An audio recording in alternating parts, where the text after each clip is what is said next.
surtout lorsqu'ils ont déformé ma propre histoire, en essayant de salir les raisons de combat que je mène, en semant le doute sur mes maladies liées à l'agent orange, en voulant faire croire que je me battais pour de l'argent. Tout cela était insupportable, non seulement pour moi, mais j'ai vu au regard de tous les amis qui m'entouraient que c'était aussi, leur était aussi insupportable. Et pour vous aussi, je crois que vous aussi, vous avez vu que c'était trop injuste.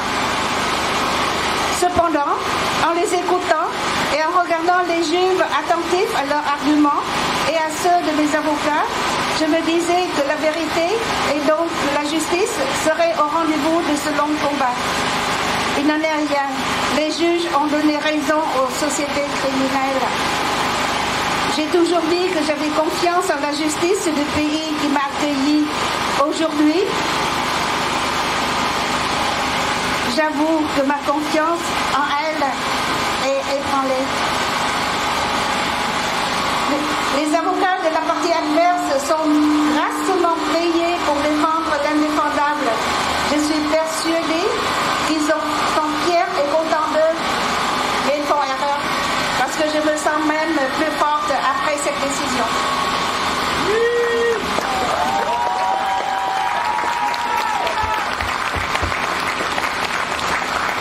Aujourd'hui, je pense à eux et aussi aux juges qui ont décidé de leur donner raison. Ils seront tous jugés plus tard par l'histoire en majuscule, par des générations d'étudiants du monde entier qui, comme dit Maître Bourdon, analyseront au scanner ce procès historique. Et historique, tous les articles l'ont dit. Et je profite pour remercier tous les journalistes, tous les journaux, toutes les télévisions qui m'ont soutenu depuis longtemps et surtout après le 25 janvier et encore surtout après le 10 mai. Ils seront jugés par leurs propres enfants, leurs petits-enfants, étonnés que le nom de leurs parents soit associé à la défense des sociétés criminelles. Ils leur poseront des questions, car ils ne comprendront pas qu'en tant qu'avocats, ils aient pu défendre des empoisonneurs ou qu'en tant que juges, ils se soient rangés de leur côté. Mes trois avocats, devenus mes amis au fil des années, continuent le combat. Je tiens à les remercier du fond du cœur. Aujourd'hui, plus que jamais, je suis certaine que grâce à votre mobilisation, la couverture médiatique de par le monde de plus en plus importante donnée au procès, les victimes vietnamiennes de l'agent orange sont définitivement sorties du silence. Et ça, c'est l'essentiel. Et c'est pour ça que je dis toujours que nous tous, nous avons déjà gagné, nous avons déjà franchi une grande étape. 50 ans après la fin de ces fondages par l'aviation américaine au Vietnam, l'agent orange tue encore. Nous en sommes à la 4e génération de victimes avec plus de 4 millions de victimes non reconnues et non indemnisées par les sociétés ayant produit ou livré l'agent orange dioxine pendant la guerre. Merci en mon nom et au nom de toutes les victimes de l'agent orange du Vietnam pour votre soutien sans faille.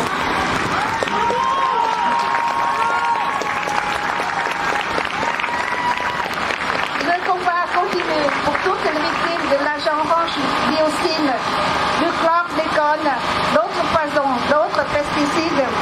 Si je suis déçue de la décision des juges du tribunal d'Evry, je ne suis pas triste car être arrivé jusque-là est déjà une victoire. Et c'est notre victoire.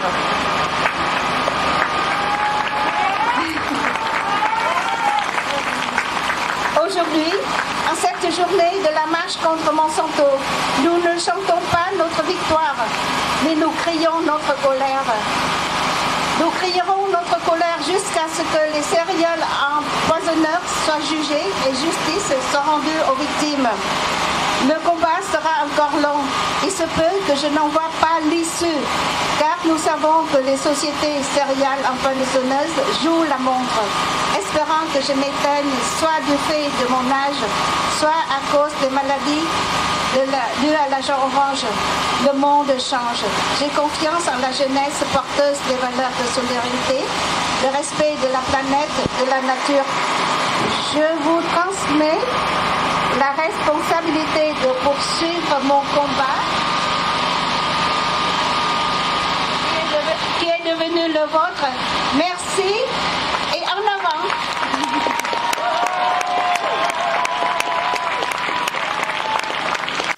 Les juges n'ont même pas pris la peine d'examiner et de demander les avis des experts et scientifiques internationaux concernant les preuves des souffrances endurées par Chang Tao-Nga dans sa chair. Ces preuves, pourtant, ont été présentées par ses avocats au tribunal. Révolté parce que c'est inacceptable. Combien d'années encore pour que la justice soit rendue aux victimes, à toutes les victimes des pesticides passés et futurs? Les effets de l'agent orange se répercutent encore aujourd'hui sur la population vietnamienne et l'environnement. Avec près de 80 millions de litres d'herbicides déversés, ces épandages ont contaminé plus de 4 millions de personnes, cancers, malformations et pollué 400 000 hectares de terres agricoles. Chang Tao-Nga a décidé de faire appel, fidèle à sa devise « Courage, espoir, patience », réaffirmant ainsi son inébranlable conviction de continuer le combat que nous mènerons avec elle. Car elle sait que si elle obtenait gain de cause en justice, cela vaudrait reconnaissance du crime de guerre chimique et de l'écocide au Vietnam et empêcherait ces richissimes multinationales de tirer profit de la souffrance et des valeurs du monde entier. Ainsi a dit.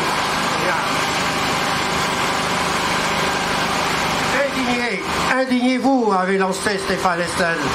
Oui, nous sommes indignés et nous nous indignons, mais ce verdict injuste nous rappelle cependant que la vérité est une lutte de longue haleine.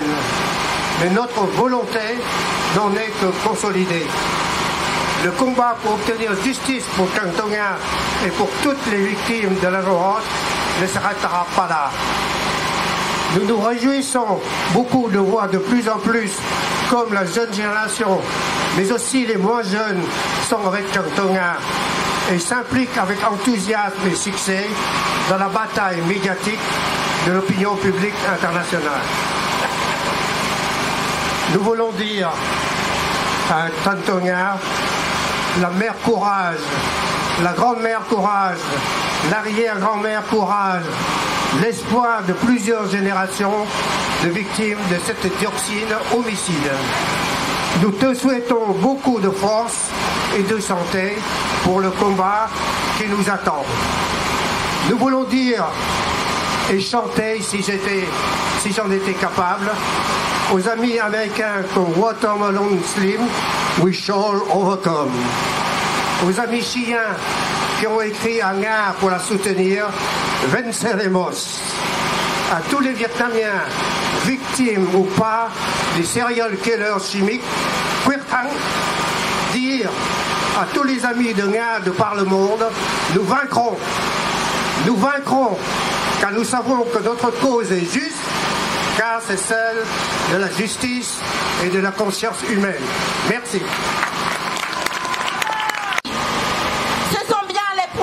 Du colonialisme, du capitalisme, du racisme, de la corruption qui ont conduit à l'empoisonnement au chlordécone de 92% de la population martiniquaise, 95% de la population guadeloupéenne, à la contamination pour 7 siècles des terres, des littoraux, des rivières, constituant crimes d'écocide et de génocide. C'est le deuxième crime contre l'humanité à notre encontre après l'esclavage colonial, et je pèse mes mots. Dès 1963, la toxicité du chlordécone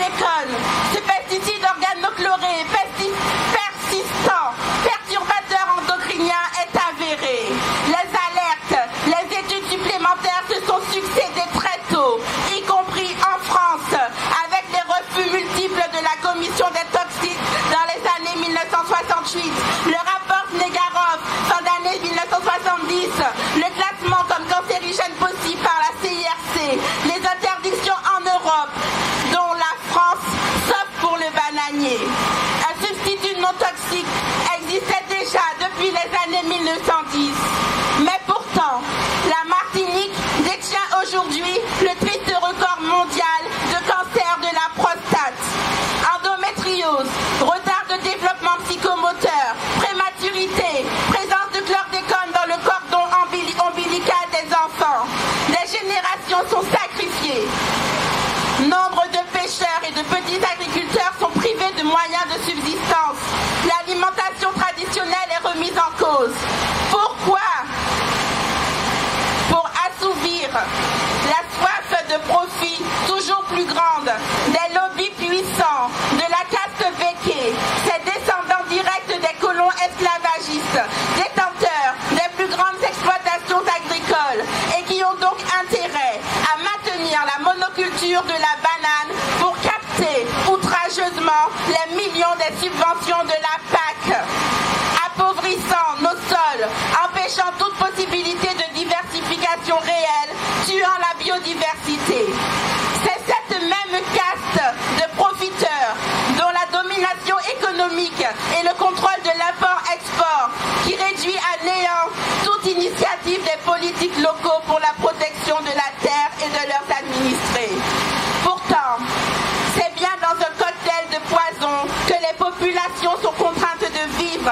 Le chlordécone ne doit pas être l'arbre qui cache la forêt. Les ouvrières et les ouvriers agricoles empoisonnés sont les témoins directs des ravages des pesticides chimiques dans les champs et dans leur chair. Thémique, Mocap, Gramoxone, Képone, Azulox, j'en passe, et glyphosate. L'étude de l'Université Savoie-Mont-Blanc, du CNRS, du CEA et du CIRAD, publiée le 28 janvier 2021 dans la revue Environmental Science and Technology, démontre que le glyphosate, produit et distribué par Monsanto, est responsable de la généralisation de la contamination au chlordécone du fait de l'érosion des sols qu'il accélère en détruisant les racines des végétaux et permettant alors au chlordécone piégé dans les sols de ruisseler. Cela conforte bien ce que nous prônons, le zéro poison. Face au crime et à la réalité implacable des faits, nous ne pouvons laisser les multinationales arguer l'ignorance, la nécessité, la légalité de lois aveuglées par leur lobby. Tout notre soutien à Trantonia et les victimes de l'agent Orange. Après nos 15 ans de procédure judiciaire et le risque de prescription opposé par la justice française, nous comprenons la violence du verdict qui lui est infligé. Notre colère est froide, notre détermination sans faille. Sur nos terres déjà empoisonnées, nous ne voulons plus que des pesticides de synthèse soient épandus. Le vivant paie un lourd tribut face à l'utilisation de ces poisons trop souvent non sélectifs. Nous disons stop à l'importation de poisons. Exigeons que les principes de précaution soient appliqués et que des politiques volontaristes soient mises en place pour un changement de modèle agricole. Que les terres saines, car il en reste, soient sacralisées. Nous vous renvoyons notamment à notre pétition « Une terre saine pour une santé pérenne ». Vérité, justice et réparation pour tous. Le feu de la justice, le feu de la vie qui brûle en nous est plus chaud, plus chaud, plus chaud que Monsanto. Plus chaud, plus chaud, plus chaud que Monsanto. Plus chaud, plus chaud, plus chaud que Monsanto. Merci beaucoup.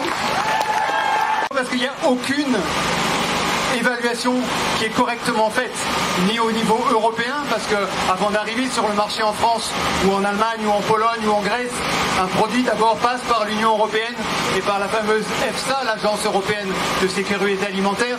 Mais elle, la seule chose qu'elle fait, c'est de demander à l'industriel ce qu'il y a dedans et de lui demander de fournir les études.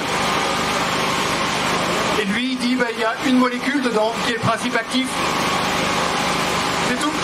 Et ça arrive en France, et comme le produit a été étudié par l'Union européenne, soi-disant correctement, la France donne son AMM, et on retrouve ce produit sur nos étagères partout. Et c'est la même chose pour tous les pesticides. On a 200 pesticides qui courent partout en France, 200 molécules qui ne sont pas étudiées, dont la cancérogénicité n'est pas étudiée, dont la toxicité à long terme n'est pas étudiée. Et Le but de Secret Toxique, donc voilà, on s'est basé sur un rendu de la Cour de justice de l'Union européenne qui en 2019 nous a dit voilà comment il faudrait étudier correctement un produit. Parce que le règlement européen, curieusement, des fois on peut en avoir les doutes, mais il est bien fait en fait. Sauf que l'agence européenne ne le respecte pas. Vous imaginez, on a un règlement fait par une Union européenne dont la Commission est la garante des lois, elle ne le fait pas respecter par ces agences européennes. Donc, à Secret Toxique, alors qu'est-ce que c'est Secret Toxique? C'est une coalition d'associations. Parce qu'on s'est dit, on ne va pas se battre une fois contre le glyphosate, une fois contre le chlordécone, et on ne va jamais en finir, puisque de toute façon, tout est frauduleux, et tout est dangereux, et tout est toxique. Et on s'est dit, il faut qu'on attaque ce système entier, parce que si on étudie la toxicité correcte d'un produit qui arrive sur le marché, c'est 1000 à 100 000 fois, parce que pour les cellules embryonnaires, vous savez, les cellules des enfants, ou des fœtus, c'est 100 000 fois la toxicité est supérieure à celle de ce qu'étudie l'Union européenne. Parce que quand vous prenez un bidon on parle toujours du glyphosate, mais le glyphosate dans un bidon de Roundup, c'est 40%. 60% qui reste, c'est pas de l'eau. C'est super dangereux. Et c'est 100 000 fois plus dangereux que le glyphosate tout seul. Et c'est comme ça pour tous les pesticides qui arrivent sur le marché. Et même ces gentils petits pesticides à base d'acide acétique ou d'acide pélargonique, comme on veut bien nous faire croire. Donc c'est tout ce système qu'on veut mettre à bas, parce que si on divise les doses par 1000 ou par 100 000, on sort des pesticides. Cette guerre, c'est la guerre contre le vivant. D'un côté, il y a eux, des gens à la tête d'un empire agrochimique plus puissant qu'un État, qui tuent tout ce qui ne peut pas se breveter et se vendre, et qui financent des expertises complaisantes pour justifier leurs crimes et leurs milliards de chiffres d'affaires. Et puis tous leurs copains qui veulent le monopole sur l'eau, sur les semences, sur l'énergie, pour pouvoir les vendre très très cher en détruisant tout sur leur passage, parce que tout ça, c'est vital et qu'on est obligé de les acheter pour survivre. De l'autre côté, il y a nous. Souvent, nous, on habite un peu loin, dans la Cambrousse, ou en banlieue, ou même en Outre-mer. Souvent, on n'est pas tellement riche et on a autre chose à faire que des gros dossiers administratifs. On n'a pas le 06 du ministre. On ne connaît pas d'avocat. Il nous manque parfois une prostate, un sein, une vessie, parce qu'on a respiré des cochonneries, ou qu'on a bu des cochonneries, ou qu'on habite près d'un champ rempli de cochonneries, ou qu'on travaille dans une usine, ou sur le terrain d'une ancienne usine plein de cochonneries. Parfois, on oublie un bras en naissant, ou bien on n'est pas parce que maman est stérile.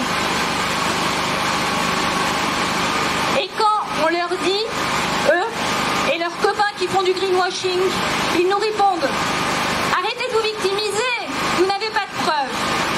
Si vous êtes malade, c'est parce que vous êtes nuls. Et si vous êtes tous malades en même temps, au même endroit, eh ben c'est le destin. Faites du vélo et mangez 5 fruits et légumes par jour, certifié Monsanto. Et nous, on a intérêt à des guerres pires avant d'être attaqués en diffamation. Seulement voilà, nous, on est de plus en plus nombreux. En France, on est des centaines de milliers à tomber malades tous les ans à cause des pesticides et des pollutions. Et partout dans le monde, on est de plus en plus nombreux à prendre conscience de la folie meurtrière, de ce système fondé sur la marchandisation et la destruction de tout ce qui font la vie. Et en plus, on a plein d'amis. Il est temps que les responsables soient jugés pour leurs crimes, que les victimes soient reconnues, que nous obtenions réparation et que le droit effectif à un environnement sain, respectueux du vivant, des hommes et des femmes qui le composent, soit établi comme la priorité. Les géants de l'industrie et de l'agrochimie ont certes du pouvoir, mais il est temps de leur reprendre. Et nous sommes des millions, et peu à peu nous nous unissons. Et à la fin de l'histoire, c'est nous qui gagnerons.